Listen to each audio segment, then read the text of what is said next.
नवरात्रि का आरंभ हो रहा है। आप सभी को बहुत बहुत शुभकामनाएं।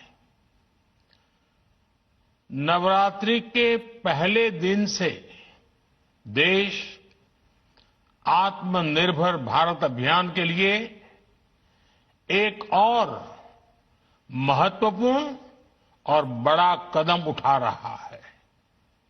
कल यानी नवरात्रि के प्रथम दिवस 22 सितंबर को सूर्योदय के साथ ही नेक्स्ट जनरेशन जीएसटी रिफॉर्म्स लागू हो जाएंगे।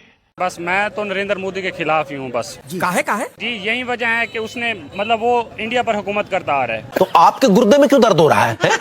हुकूमत चलती आ रही है, कोई और हुकूमत कर ही नहीं सकता इंडिया में, सिर्फ नरेंद्र मोदी ही करता आ रहा है। यार इसको टेंशन क्या है? उन्होंने कश्मीर पे कब्जा किया हुआ है। कश्मीर हमारा हिस्सा है, पाकिस्तान का हिस्सा है, तो उन्हें ये चाहिए कश्मीर को हमारे हवाले करें। तेरे बाप का है? तो वो कहते हैं कश्मीर हमारा हिस्सा है, पाकिस्तान को चाहिए कश्मीर हमारे हवाले कर दे। कश्मीर है ही पाकिस्तान का हिस्सा और वो कहते हैं कश्मीर है ही इंडिया का हिस्सा। यही तो बात है कि 77 सालों से हल नहीं हो रही ना। नहीं, कौन कहता है कश्मीर इंडिया का हिस्सा है? कश्मीर पाकिस्तान का हिस्सा है। अबे तेरे बाप का माल है? राजा हरि सिंह ने पेपर उन्हें दिए हुए हैं। नहीं, कश्मीर पाकिस्तान का हिस्सा है। अच्छा चलो, आपने कश्मीर के लिए अब तक क्या किया, चलो ये बताओ। मैंने तो कुछ नहीं किया। कैसे कैसे लोग रहते हैं यार यहाँ पर। एक तरह से कल से देश में जीएसटी बचत उत्सव शुरू होने जा रहा है।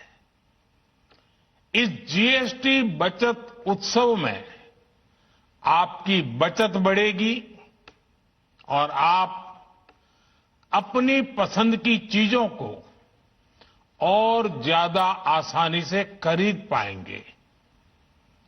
हमारे देश के गरीब, मध्यम वर्गीय लोग, न्यू मिडिल क्लास, युवा, किसान, महिलाएं, दुकानदार, व्यापारी, उद्यमी, ये लोग न्यू मिडिल क्लास, युवा, किसान, महिलाएं, दुकानदार, व्यापारी, उद्यमी, सभी को ये बचत उत्सव का बहुत फायदा होगा। बेटा स्कूलों में जहाद नहीं पढ़ाया जा सकता। क्यों? हाँ। क्यों नहीं पढ़ाया जा सकता? पढ़ाया रहे? हाँ पढ़ा रहे। जबरदस्त, क्या बात है जी, जहाद पढ़ा रहे। किस क्लास में पढ़ते हो? 10 क्लास में पढ़ता हूँ। चलो आइंस्टाइन की क्या छुड़िया? आइंस्टाइन की मैं क्यों सुनाऊं? पढ़ाया? मैं इस्लाम से दूर क्यों कर रहे हो? नहीं इस्लाम में तो इस्लाम में रह रहे ना। आइंस्टाइन की किताबें हमें किस मोड़ पे लाएं?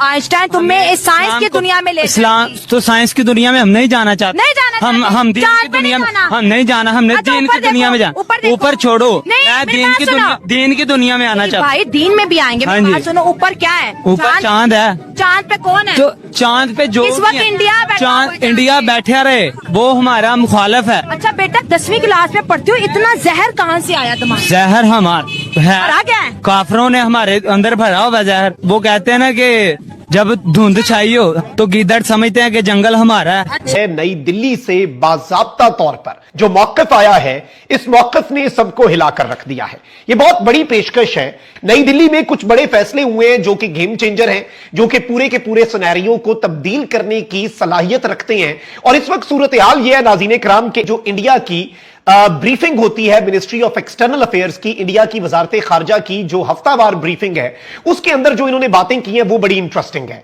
अब यूएसए, अब अमेरिका इस खित्ते को ब्लैकमेल नहीं कर सकेगा जिस तरह हिंदुस्तान ब्लैकमेल नहीं हुआ आज अमेरिका से। आज उन्होंने अमेरिका को आंखें दिखाई हैं। उन्होंने कहा कि ये भारत जो है ना, आज से 30 साल 40 साल पुराना भारत नहीं है कि आप हमें तड़िए लगाएंगे और हम आपसे डर जाएंगे, जो आप कहेंगे हम मान लेंगे। आपको याद होगा चोसा, अमेरिका इस खित्ते का गुंडा बदमाश बना हुआ था। जब मर्जी जिस मर्जी मुल्क की हुकूमत चेंज करवा देता था, ओपोजिशन को खड़ा कर देता था हुकूमत के खिलाफ, जब तक उसके मफाद नहीं होते थे उस मुल्क के बीच में। हम तो भाईजान अपने मुल्क की एग्जाम्पल देंगे ना। पहले हम शुरू से देखते आ रहे हैं कि अमेरिका इस मुल्क में इन्वॉल्वमेंट करता है, जब मर्जी गवर्नमेंट चेंज कर देता है। अभी रिसेंटली इमरान खान साहब की जो गवर्नमेंट गिरी है, वो भी आज तक यही सुनने को आता है कि अमेरिका ने वो गवर्नमेंट गिराई है। अभी आप बांग्लादेश चले जाइए, शेख वाजिद हसीना साहब जो हैं, उनका भी गवर्नमेंट अमेरिका ने ही गिराई है। कि अमेरिका की उन्होंने कुछ बातें नहीं मानी, और इसी तरह ही प्राइम मिनिस्टर नरेंद्र मोदी, उन्होंने अमेरिका की कोई बातें नहीं मानी। कुछ बातें अमेरिका मनवाना चाहता था हिंदुस्तान से तो उन्होंने कि नहीं हमारा राज होगा, उन्होंने कहा भाई हम नहीं मानते, हम आपकी बिल्कुल बात नहीं मानेंगे, जो हमारे मुल्क के लिए बेहतर होगा हम वो करेंगे। तो आज भी ये बात करता हूं, पूरा यूरोप हिंदुस्तान का मोहताज है भाईजान। आप फैक्ट ऑफ फिगर निकाल के देख लीजिए। आज हिंदुस्तान ये ऐलान कर दे कि पूरे यूरोप से हमारा बायकॉट है, हम पूरे यूरोप को अपनी प्रोडक्ट नहीं बेचते, अपने चावल नहीं बेचते, ईच एंड एवरीथिंग, पेट्रोल नहीं देते, और बहुत से ऐसे मसाला जात हो गए, अपना गारमेंट्स हो गया, अपना फैब्रिक हो गया। तो पूरा यूरोप जो है ना हिंदुस्तान के कदमों में आ जाएगा। वो इस टाइम जो इंडिया प्लानिंग कर रहा है ना सर, ये आने वाले 5-10 साल में आपको समझ आएगी कि इंडिया क्या कर बैठा हुआ है और वो क्या करने वाला है। चाइना, इंडिया, रशिया, इन्होंने मिलके अमेरिका को बर्बाद करना है। आप भी इधर बैठे हुए, मैं भी इधर बैठा हूं।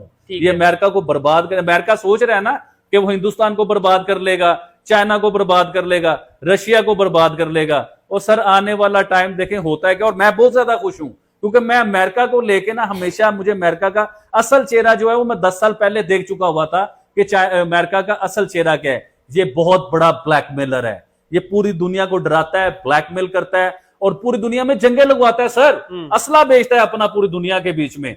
अभी आप देखें जिस भी मुल्क में, अभी आप पिछले 50 साल को निकाल के देखें जिस। नमस्कार दोस्तों, जय हिंद। दोस्तों पीएम मोदी ने आज देश को संबोधित करते हुए कई बातें कही, लेकिन दोस्तों सबसे अहम बात ये रही कि उन्होंने पहले तो आने वाले हमारे नवरात्रि को लेकर उन्होंने विशेष दी और भारत के 140 करोड़ लोगों के लिए उन्होंने खुशखबरी का ऐलान किया। जी हाँ दोस्तों, उनका कहना था कि भारत कल से नेक्स्ट जनरेशन जीएसटी रिफॉर्म की बात कर रहे हैं। जी हाँ दोस्तों, इनका कहना था कि भारत में अब जो चीज़ें खरीदना चाहते हैं वो खरीदे, उसमें आपको बचत साफ साफ दिखने को मिलेगा। क्योंकि पहले हमारे ऐसे स्लैब थे, जिनके कई ऐसे स्लैब थे जिनका कोई कारण नहीं था और उससे टैक्स लिया जाता था। टैक्स में हुए इस सुधार को लेकर उनका कहना था कि कल से ये टैक्स लागू हो जाएंगे। और साथ ही दोस्तों उन्होंने एक मंत्र दिया भारत को आत्मनिर्भर बनने के लिए। दोस्तों वीडियो पसंद है तो वीडियो को लाइक करें, शेयर करें, चैनल को सब्सक्राइब करें। इस मुल्क में भी जंग हुई है, उधर असला किसका बिका है? सबसे ज्यादा अमेरिका का असला बिका है। तो वो भाईजान बिजनेसमैन बना हुआ है, वो लोगों को लड़वाता है, पैसा इकट्ठा करता है, असला बेचता है बहुत ज्यादा। कभी हिंदुस्तान पाकिस्तान की जंग करवा देगा, कभी फलां मुल्क की करवा देगा, कभी फलां मुल्क की करवा देगा। तो अमेरिका बहुत बड़ा ब्लैकमेलर है, लेकिन जो सबको डराता है। आबिद भाई, बड़े कंट्रीज की यही एक खासियत होती है कि वो कभी भी डायरेक्ट खुद जंग नहीं करते। आपको पता है कि चाइना, आपको लगता है ये चाइना ने इतनी टेक्नोलॉजी बना ली, बड़ी एडवांसमेंट कर ली है, बहुत ज्यादा वो टेक्नोलॉजी में आगे चले गए, अमेरिका के पास भी बड़ी टेक्नोलॉजी है। मैं आपको गारंटी से कहता हूं, जो मेरी एक ओपिनियन है, कभी अमेरिका और चाइना की डायरेक्ट जंग नहीं होगी। आपको क्या लगता है कि चाइना अमेरिका में अपने फौजी भेज देगा जंग के लिए, अमेरिका चाइना में भेज देगा? ऐसा हो ही नहीं सकता। ये आगे अपने अपने समझ ले, वो रखते हैं कि हाँ भाई जंग करनी है, चलो मैं इधर से पाकिस्तान को छोड़ता हूँ, तुम उधर से इंडिया को छोड़ो, ये जंग करनी है, चलो मैं इधर से इस कंट्री को आगे करता हूँ, आप इस कंट्री में आओ और आके देख लेते हैं किसका। क्योंकि इन्होंने अपनी टेक्नोलॉजी को टेस्ट करना होता है।